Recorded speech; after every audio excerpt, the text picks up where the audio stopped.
안녕하세요. 저는 작년 10월 공인중개사 1차 시험에 합격했는데요. 직장 생활을 병행하면서 쉽지 않았지만 3개월이라는 짧은 시간 내에 빠르게 합격할 수 있었던 공부 방법을 공유해 보려고 합니다. 먼저 제가 공인중개사 시험 공부를 하게 된 계기를 말씀드리자면 세 가지가 있는데요. 먼저 저는 부동산 관련 회사에 재직 중이었습니다.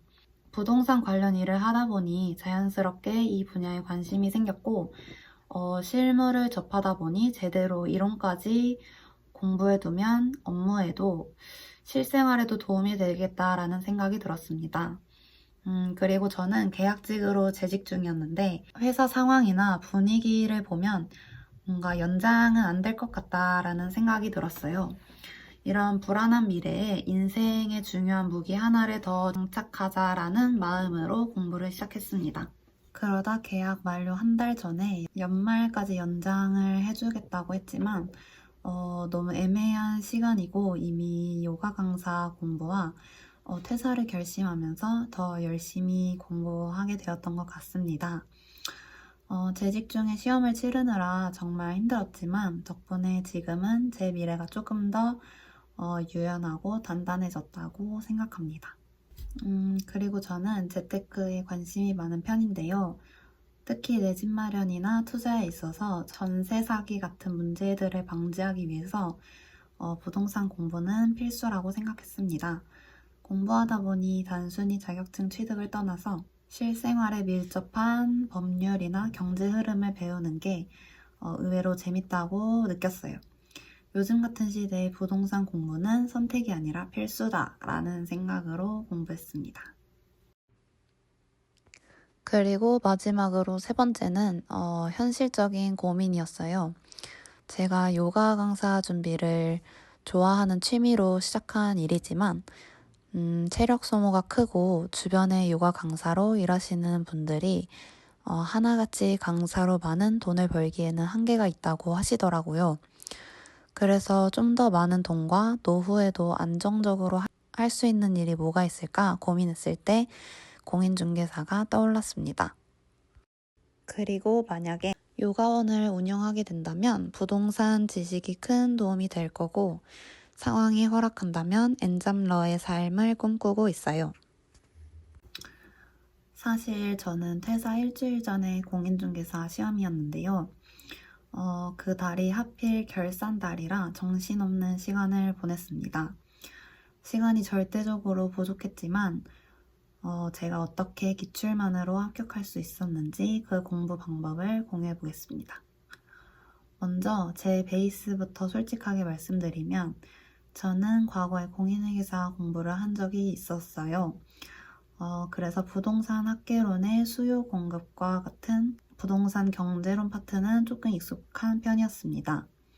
하지만 이외의 부분들과 민법은 정말 노베이스 상태였고 특히 민법에서 법률 용어 자체가 분명 한국말인데 저한테는 되게 외계어처럼 들려서 조금 힘든 과목이었어요.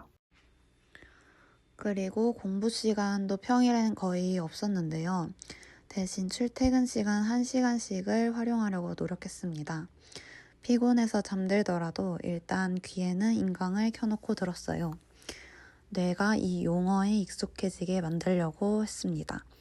인강을 다 들은 후에는 에듀윌 합격서를 이북으로 사서 폰이나 아이패드로 합격서를 공부하며 출퇴근했습니다.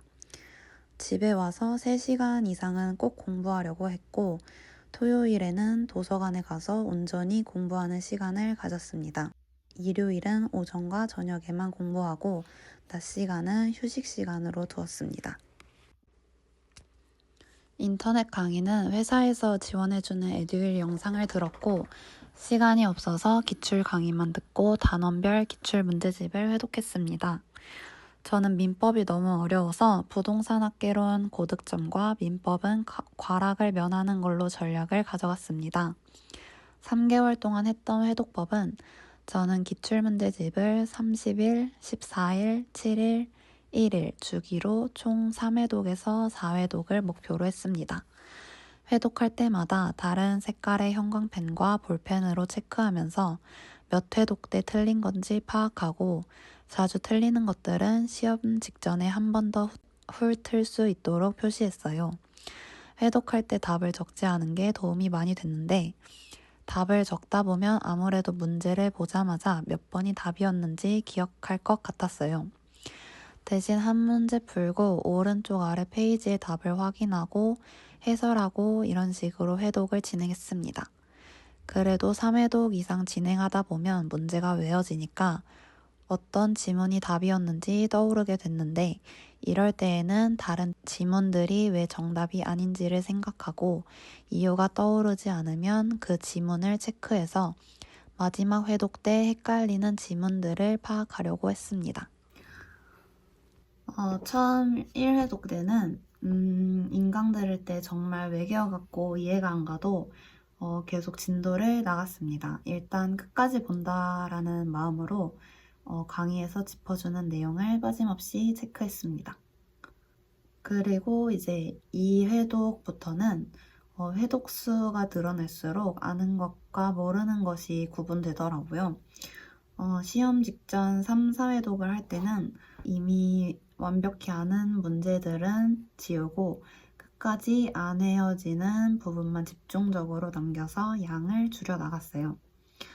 시험 전날에는 그 남은 것들만 하루 만에 다 훑는 방식으로 진행했습니다. 과목별로 상세하게 말하자면 민법은 교수님께서 키워드가 중요하다고 하셨어요.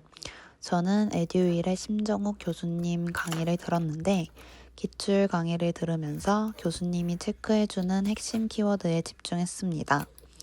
교수님께서도 키워드에 형광펜을 쳐주시기 때문에 문장 전체를 다 읽기보다 키워드를 먼저 잡고 그걸 무한 반복해서 눈에 익히려고 했습니다.